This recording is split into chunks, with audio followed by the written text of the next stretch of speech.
अब ये महाभारत की बात पढ़ाई सुनाई जाती तो आज कचहरी कोर्ट कचहरी में जितने भाई भाई के मुकदमे चल रहे हैं बाप के मकान को लेकर के, हमको तो नहीं लगता कि मुकदमे चलते।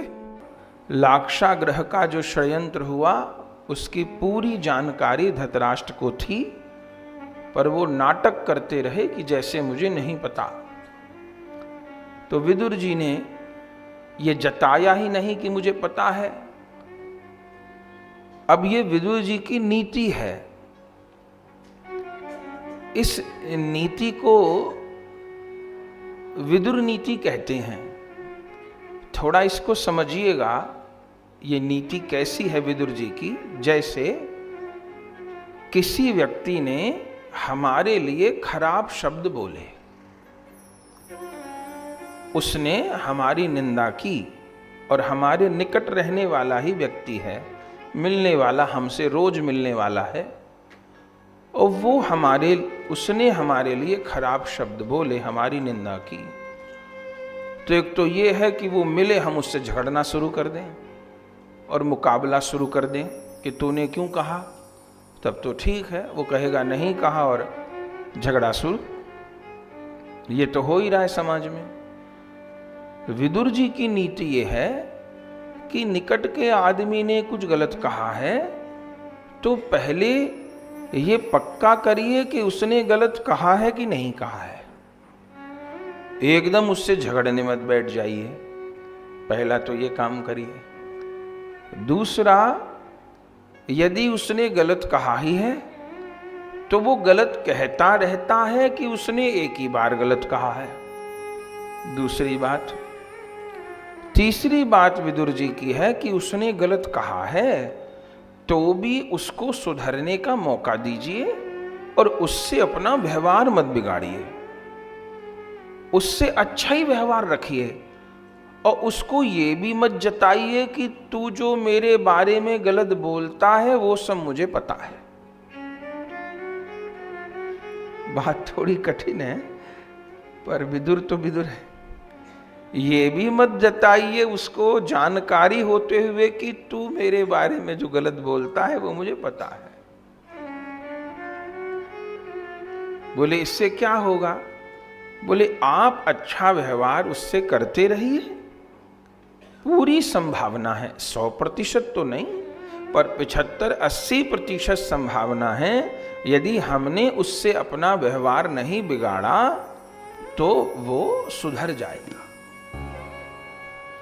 और यदि हम झगड़ लिए उससे तो हानि क्या होगी? एक तो वो संबंध चला जाएगा, वो संबंध ही खत्म हो जाएगा, पूरी संभावना है। दूसरा, वो सदा के लिए हमारा निंदक बन जाएगा। ये दो हानि है। तो विदुर जी सब जानते हैं, लेकिन बड़ी गजब उनकी नीति है। वो धृतराष्ट्र से ये कहते ही नहीं कि तुमको तो सब पता था कि तुम्हारे बेटे जलाना चाहते हैं पांडवों को। वो जताते ही नहीं इस बात को, अनजान बने रहते हैं और ये सोचते हैं कि पांडव बार बार चरण आके छूते हैं, बार बार बड़े पिताजी बोलते हैं, तो धृतराष्ट्र का मन कभी बदलेगा, कभी कुछ होगा।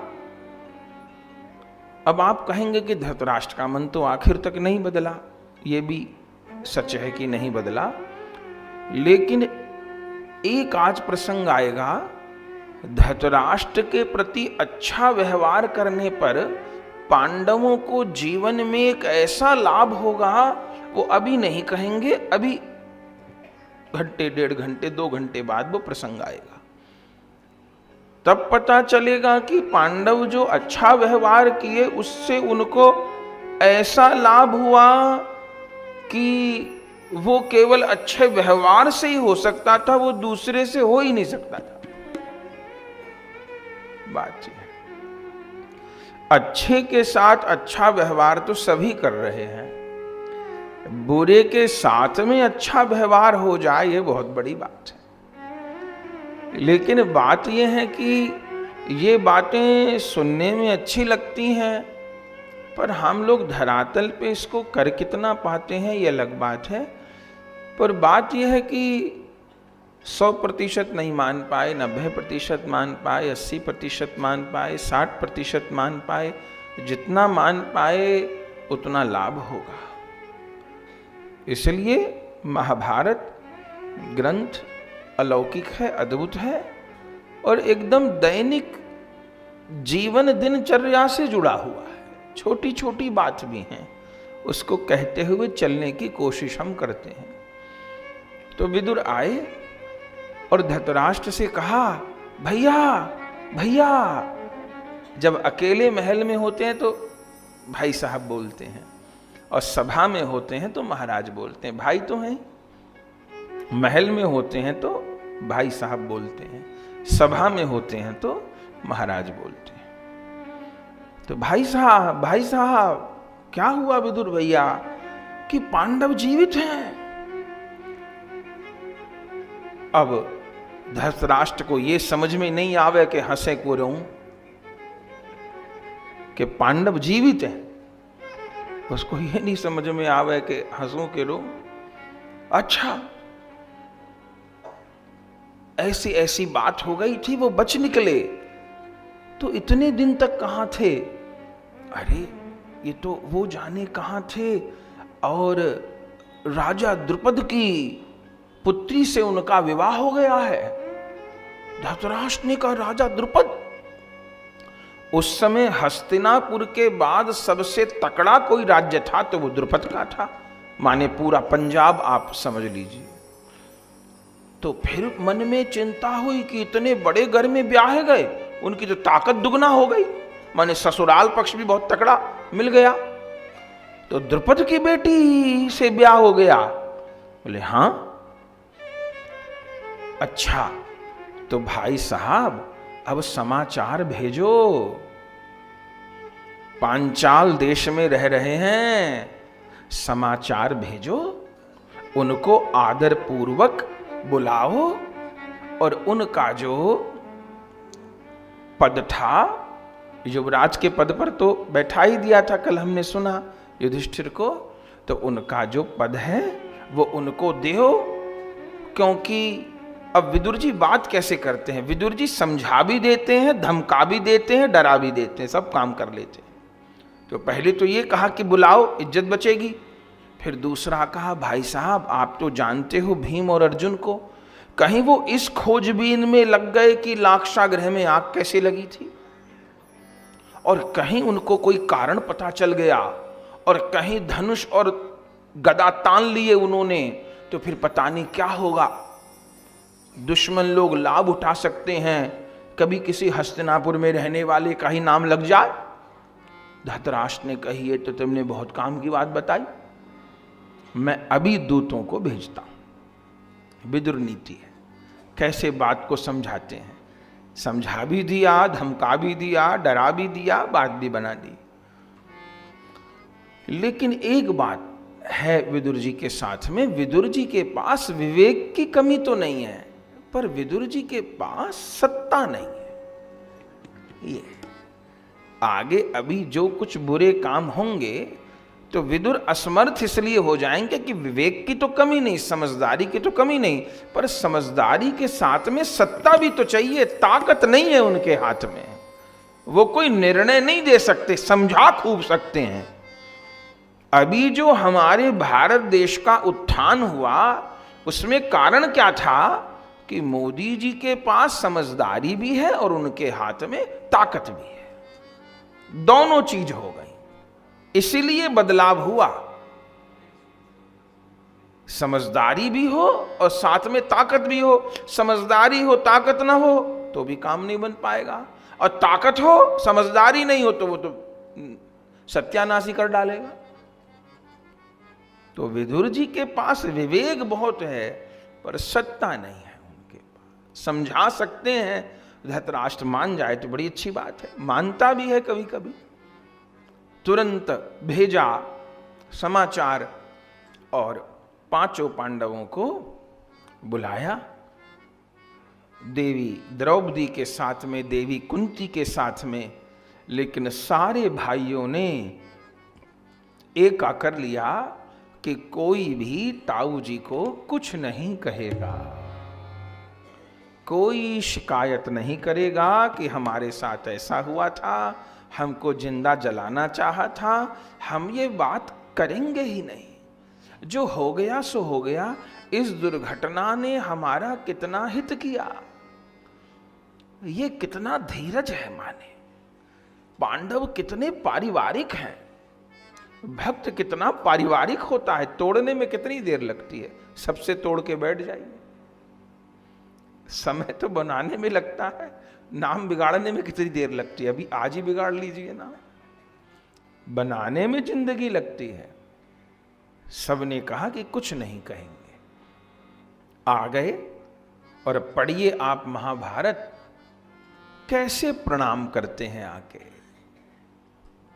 ओ जिस दुष्ट ने जिंदा जलाने के लिए पूरी योजनाएं की, कोई बात नहीं, बड़े हैं, कोई बात। दुर्योधन की बात में आ गए होंगे, मोह करते हैं दुर्योधन में, कोई बात नहीं। पांचों आकर के चरण छूते हैं, गांधारी के चरण छूते हैं।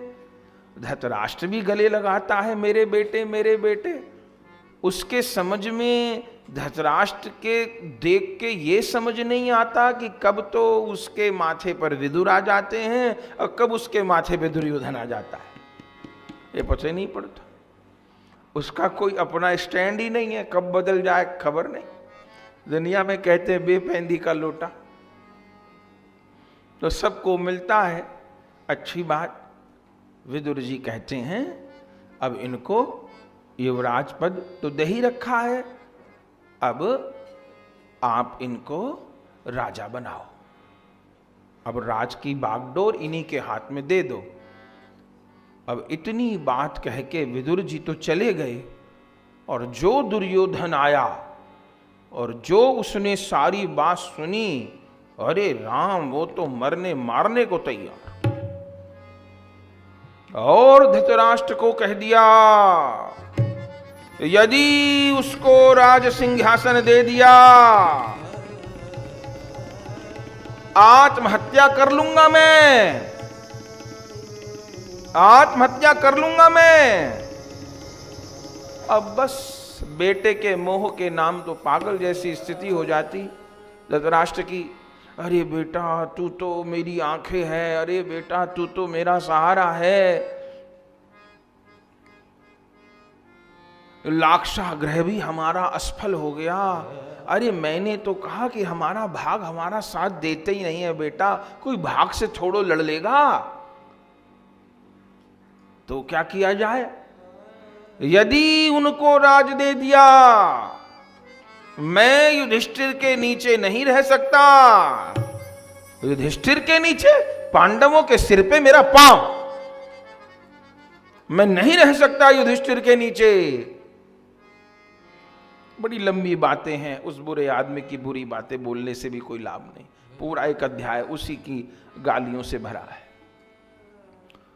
आखिर में फिर धृतराष्ट्र डामाडोल हो गए। क्या करूं, माने राजा इतना कमजोर कि इतना डामाडोल हो जाए। फिर सभा में पहुंचे। अब पांचों पांडव, अब युधिष्ठिर बैठेंगे तो युवराज के स्थान पे कहां बैठेंगे, अभिषेक तो उनका हो चुका था पहले। इधर पीछे दुर्योधन ने अपना अभिषेक करवा लिया था, क्योंकि उसने तो घोषित कर ही दिया था कि पांडव मारे गए। कल हमने सुना था कि वो एक भीलनी थी, उसके 5 बेटे थे, उसके शव भी मिल गए, तो यही सोचा कि शिनाख्त हो गई। तो दुर्योधन तो अब युवराज बन ही गया था कि युधिष्ठिर से छोटा दुर्योधन ही था। अब समस्या 2-2 युवराज हो गए, क्या किया जाए। अब द्रोणाचार्य के साथ बैठे हैं, भीष्म पितामह के साथ बैठे हैं, कृपाचार्य के साथ बैठे हैं, सारी सभा, क्या करूं। विदुर जी ने फिर कहा, महाराज बड़े युधिष्ठिर हैं, सारी प्रजा उनके साथ है, वो धर्मराज हैं, उन्हीं को राज देना हाथ में ठीक रहेगा। धर्म के पथ पर जो चलता है उसी के हाथ में तो राज देना ठीक रहेगा ना।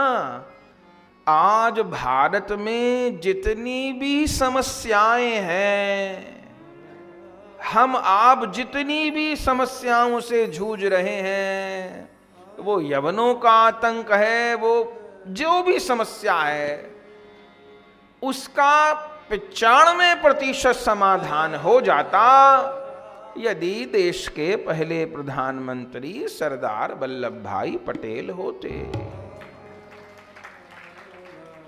लेकिन गांधी जी नेहरू जी को ही प्रधानमंत्री बनाना चाहते थे, उनका मोह ही उनमें था। तो फिर कितनी समस्याओं से आज जूझ रहे हैं। ऐसी ऐसी गलतियां हो गई। जिस बांग्लादेश से ये नरसंहार की रोज खबर आती है, उस हिंदू को मार दिया, इस हिंदू को मार दिया, ये तो पश्चिमी पाकिस्तान, ये तो पूर्वी पाकिस्तान था ना। पाकिस्तान के 2 हिस्से थे, पूर्वी पाकिस्तान, पश्चिमी पाकिस्तान। तो पश्चिमी पाकिस्तान तो जो अभी पाकिस्तान है पश्चिमी पाकिस्तान था, ये जो बांग्लादेश है तो पूर्वी पाकिस्तान था। वो वहां के लोग आकर के यहाँ पूर्वी पाकिस्तान में नरसंहार करने लगे, स्त्रियों को दुख देने लगे। इंदिरा गांधी की सरकार थी, उन्होंने दखल किया। चलो ये तो ठीक किया, दखल किया, लेकिन 90,000 सैनिकों ने सरेंडर कर दिया पाकिस्तान के। तो उस समय की जो सरकार थी मुक्त करवा दिया पाकिस्तान से, ये तो ठीक किया, लेकिन फिर हिंदुस्तान में मिलाना चाहिए था ना। फिर अलग देश क्यों बना दिया? वहां के बंगाली हिंदू मरने को छोड़ दिए, जो 40% थे वो 4% रह गए, और जो बचे हैं वो भी पता नहीं कब तक बचेंगे। आप देखिएगा एक दिन हिंदुस्तान को सैन्य कार्रवाई करनी ही पड़ेगी, यानी बचेंगे नहीं हिंदू। 40% से 4% रहेगा, वो कितना कत्ल होगा। और भारतीय सेना नहीं जाएगी तो कौन जाएगा? एक बात और कहते हैं, कुछ ऐसे विधर्मी हैं, वो कहते हैं हिंदुस्तान में जो हिंदू मुस्लिम होता है ये बीजेपी कराती है और आरएसएस कराती है, ऐसा बोलते हैं ना। तो उनसे प्रश्न की, बांग्लादेश में तो ना आरएसएस है ना बीजेपी है, वहां हिंदू मुस्लिम क्यों हो रहा है? प्रश्न है ना ये। बोले यहां जो हिंदू मुस्लिम होता है हिंदुस्तान में, ये आरएसएस बीजेपी सांप्रदायिक लोग कराते हैं। चलो मान लिया, तो बांग्लादेश में क्यों हो रहा है? वहां तो ना आरएसएस है ना बीजेपी है ना और कोई। कितने झूठ, कितने झूठ। असलियत यही, जो धर्म के पथ पर नहीं है वो केवल अपना ही पेट भरेगा, वो कोई राष्ट्र की सेवा नहीं करेगा। क्योंकि जो राम भक्त है वही राष्ट्र भक्त है, जो राम भक्त नहीं है वो राष्ट्र भक्त भी नहीं है। विदुर जी, भीष्म पितामह यही समझाते हैं, महाराज दुर्योधन को कोई कुछ नहीं कह रहा, खूब आराम से रहे, खाए पिए मौज करे, जो करना है जो भोगना है। आप इतना प्यार नहीं दे पाए दुर्योधन को जितना युधिष्ठिर देंगे, वो आपसे ज्यादा सम्मान देंगे। एक बात आपको कहें, सब तो दुर्योधन कहते थे, युधिष्ठिर कभी दुर्योधन नहीं कहते थे, सुयोधन कहते थे। दुर्योधन नहीं बोलते थे कभी, उसको सुयोधन कहते थे। माने अच्छी बुद्धि वाला, अच्छा धन, अच्छे गुणों का स्वामी। बाकी तो सब उसको बुरे गुणों का स्वामी बोलते थे। वो कहते थे सुयोधन, कभी दुर्योधन नहीं बोला। चूंकि युधिष्ठिर महाराज की ये सोच है कि कभी कोई गलत शब्द बोलो ही मत, नकारात्मक बात बोलो ही मत, ये कहो ही मत कि ये नहीं हो सकता। उनकी ये सोच है। पर ये सोच वहां तक तो ठीक थी कि कोई भी गलत बात मत बोलो, कि माने ये मत कहो कि ये नहीं हो सकता, अच्छी बात को स्वीकार करो। पर यहां चूक हो गई कि कोई गलत काम कहे तो ये ना कहो कि ये नहीं हो सकता। अरे गलत काम को तो कहो ये नहीं हो सकता। उन्होंने दूत किरणा को भी कह दिया कि ये हो सकता है, उसको कहना चाहिए था ये नहीं हो सकता। बात सूक्ष्म है। तो विदुर जी भीष्म पितामह समझाते हैं कि धर्मात्मा के हाथ में राज जाना चाहिए। और वैसे भी आप तो राजा थे नहीं, महाराज पांडु राजा थे, तो राजा का पुत्र राजा बनना चाहिए। तो इस दृष्टि से भी युधिष्ठिर को राज दो।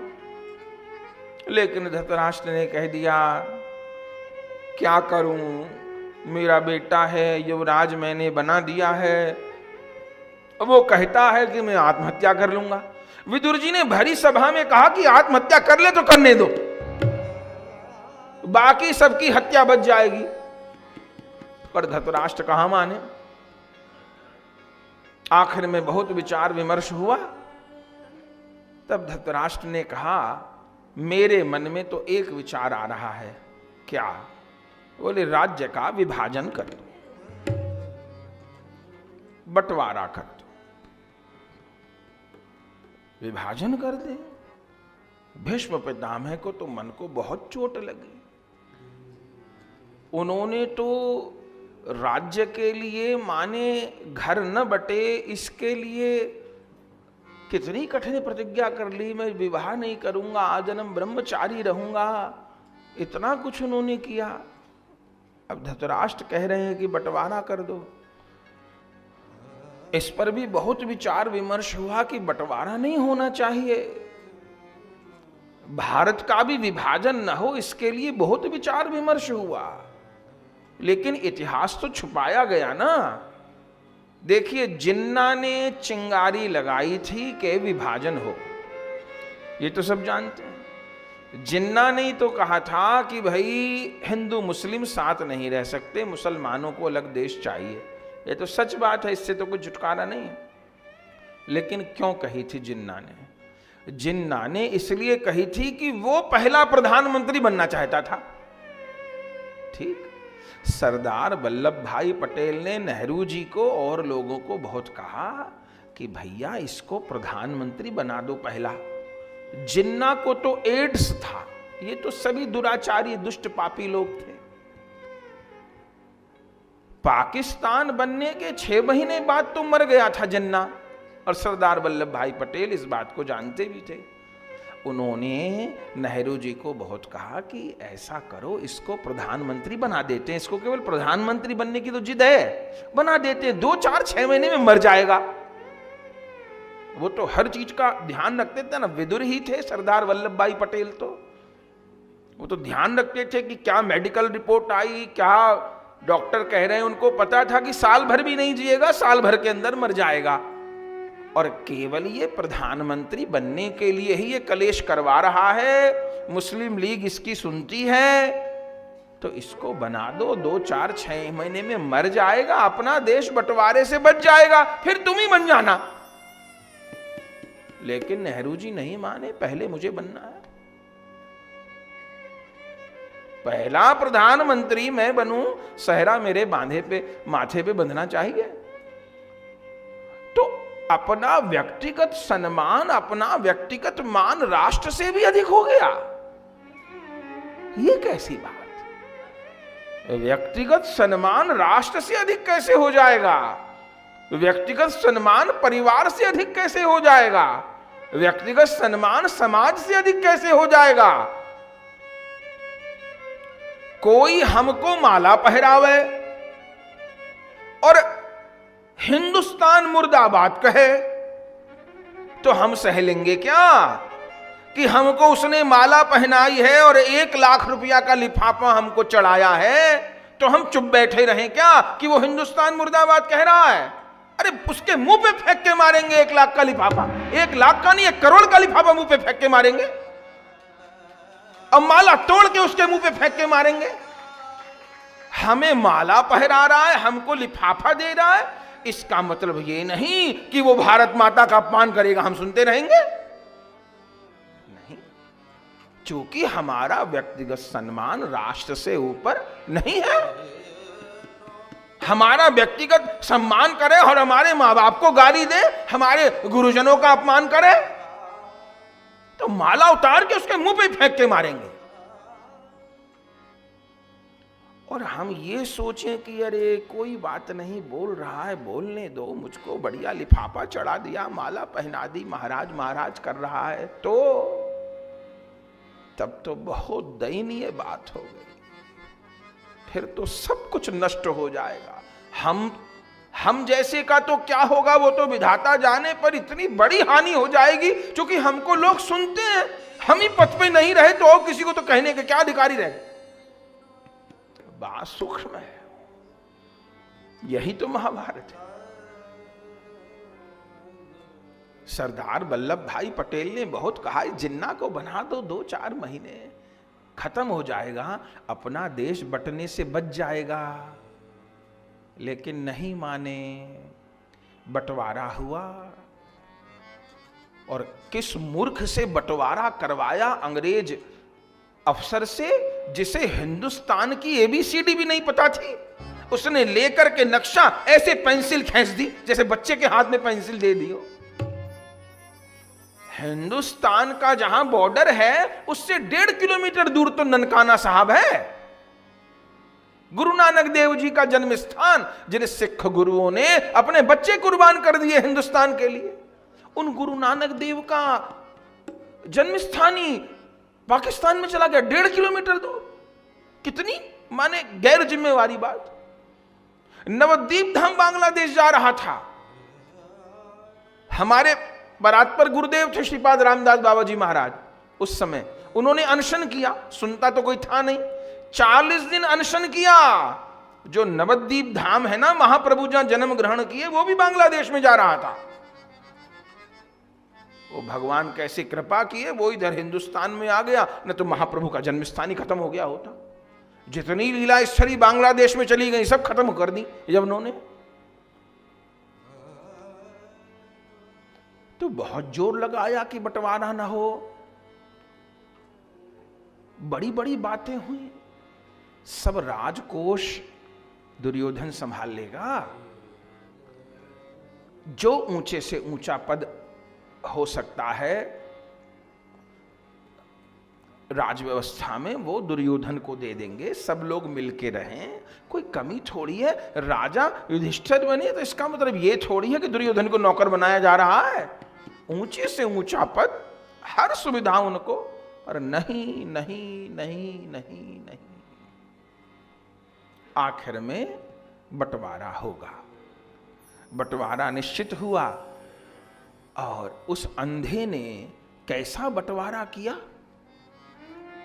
सबरा पैसा खुद हड़प लिया, सबरी सेना खुद हड़प ली, सबरा राजकोष खुद हड़प लिया, सारी उपजाऊ भूमि सब तो खुद हड़प ली, और पांडवों को हिस्से के नाम पे दे दिया खांडव वन, खांडव प्रस्थ।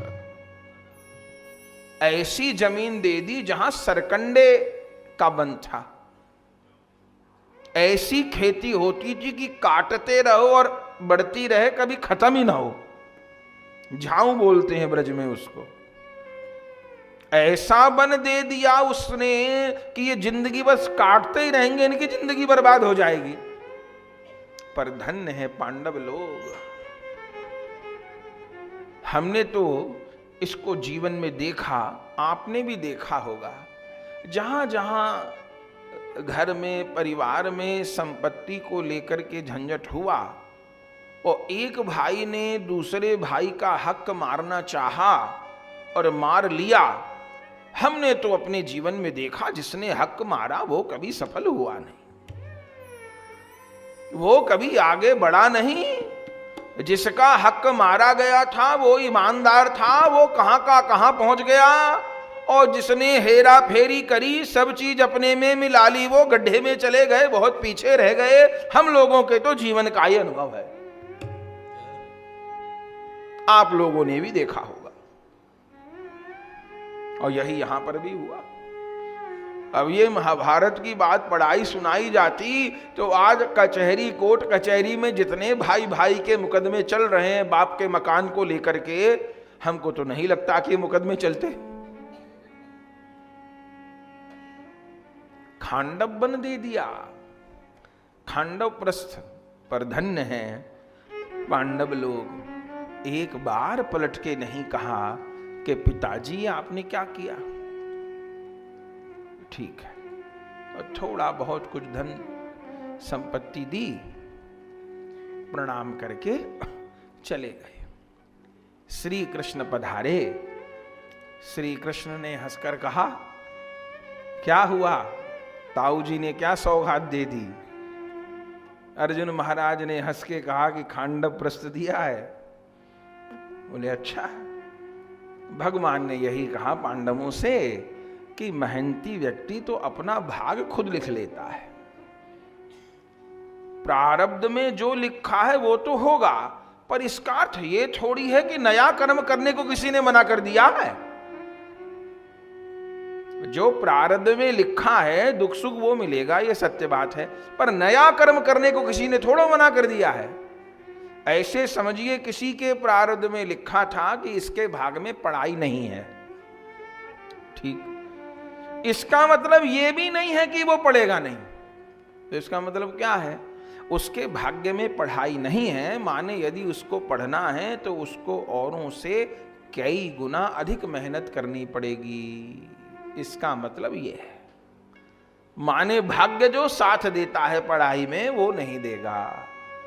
फिर भी इसका मतलब ये नहीं है कि वो अंगूठा टेक ही रह जाएगा, कि वो अपने हस्ताक्षर भी नहीं कर पाएगा, कि वो 2 और 2 जोड़ नहीं पाएगा। हाँ, ये हो सकता है कि वो कोई बहुत बड़ा अफसर न बच जाए पढ़ करके, वो अच्छा कोई व्यापार कर ले।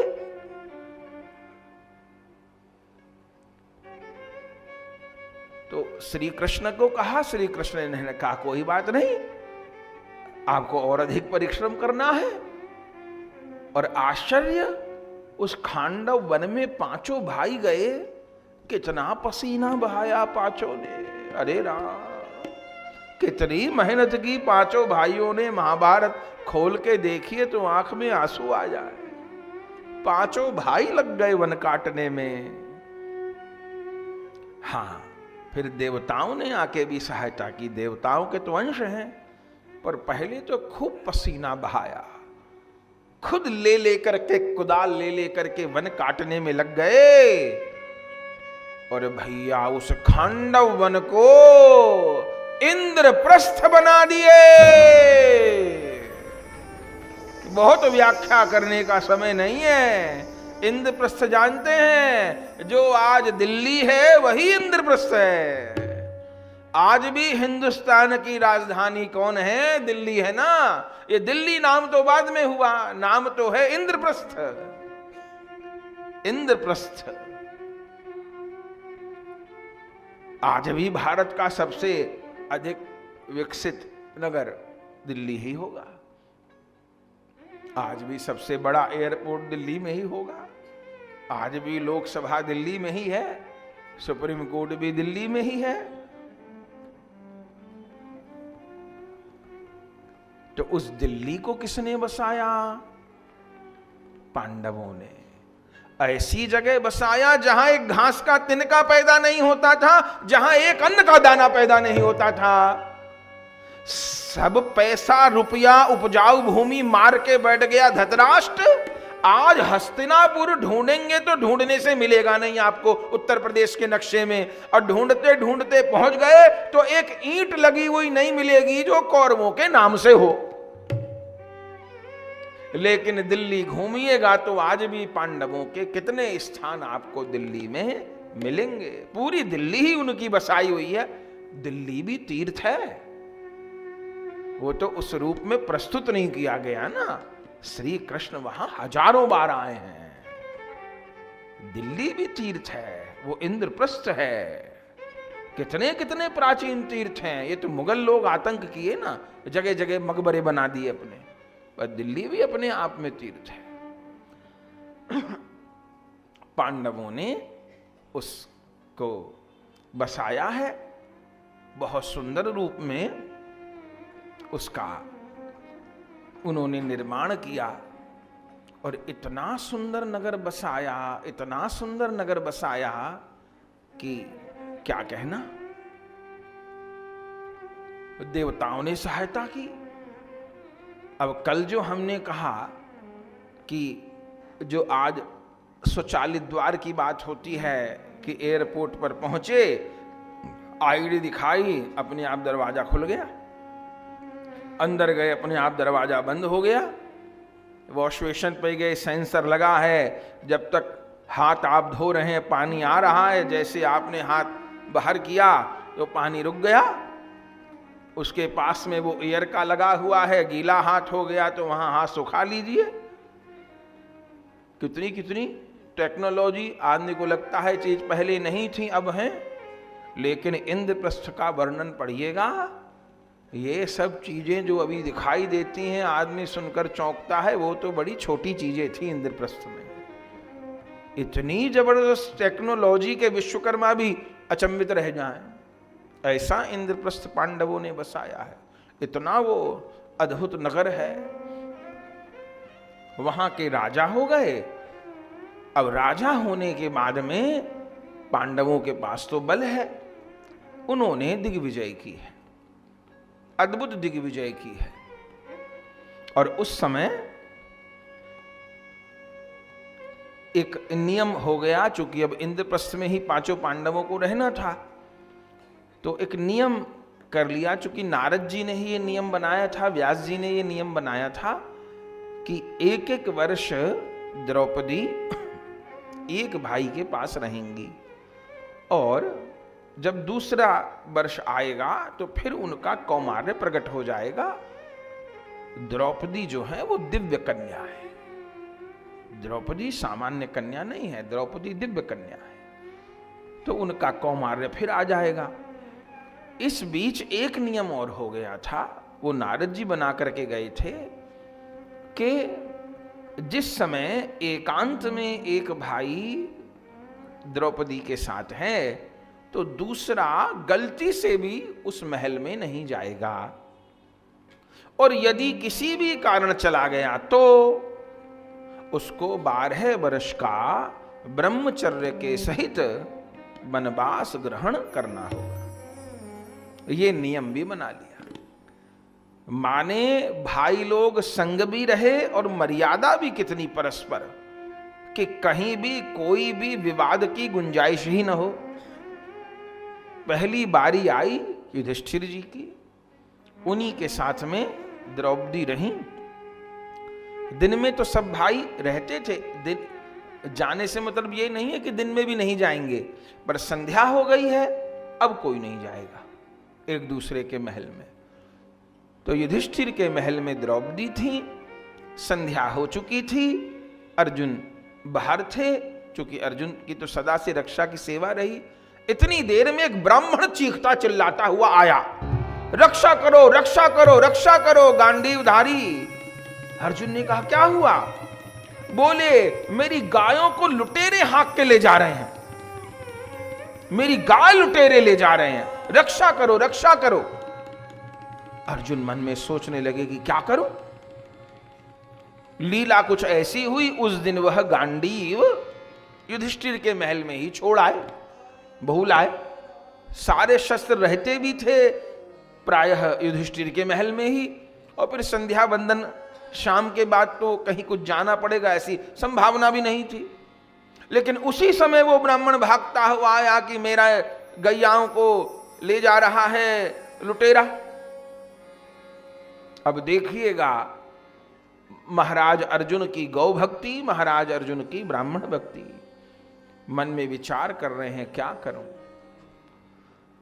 यदि नहीं जाता हूं तो ब्राह्मण का अपराध हो जाएगा, गैया का अपराध हो जाएगा, लुटेरे गैयाओं को हाक ले जा रहे हैं, और यदि जाता हूं तो मुझे 12 वर्ष का वनवास प्राप्त होगा, क्या करूं। एक क्षण नहीं लगाया अर्जुन ने निर्णय करने में कि मेरे सुख से बढ़कर के, मेरे वनवास से बढ़कर के गाय और ब्राह्मण की रक्षा। पांडव लोग महान गौ और ब्राह्मण के भक्त हैं, महान संत वैष्णवों के भक्त हैं पांडव लोग, और ग्रंथ में वर्णन है सीधे गए अर्जुन और सीधे उस कमरे में प्रवेश किए, और उधर देखे भी नहीं जहां युधिष्ठिर और देवी द्रौपदी बैठे थे, सीधे गए और गांडीव को उठाए और सीधे ही बाहर आ गए, और उन लुटेरों को तो मार दिया, गैया छुड़ा करके ब्राह्मण को दे दी, ब्राह्मण की रक्षा कर दी, फिर लौट के आए। अब व्यास जी कितना सुंदर वर्णन करते हैं, बोले रात्रि का प्रथम प्रहर था, माने 9 बज चुके थे, उसके ऊपर का समय था। लेकिन जिस समय अर्जुन गए, बोले युधिष्ठिर क्या कर रहे थे? महाभारत में लिखा है कि नीचे आसन पर देवी द्रौपदी बैठी थी, पलंग के ऊपर महाराज युधिष्ठिर बैठे थे और देवी द्रौपदी के साथ में तत्व चर्चा कर रहे थे, सत्संग कर रहे थे, किसी अन्य क्रिया में लिप्त नहीं थे। कैसा भारत का वह उज्जवल जीवन। लेकिन नियम भंग तो हो गया कि एकांत के समय में एक भाई दूसरे भाई के महल में नहीं जाएगा। गैयाओं की रक्षा के बाद में अर्जुन लौट आए हैं और महाराज युधिष्ठिर को कहा, महाराज अब मुझे वन जाने की आज्ञा दीजिए। युधिष्ठिर महाराज ने कहा, अरे भैया कैसी बात करते हो, वो तो भीमसेन बता रहे हैं कि गैयाओं की रक्षा की बात थी, तो गैया की रक्षा के लिए तुम आए थे गांडीव लेने? बोले किसी की भी रक्षा के लिए आया था, पर नियम भंग तो हो गया।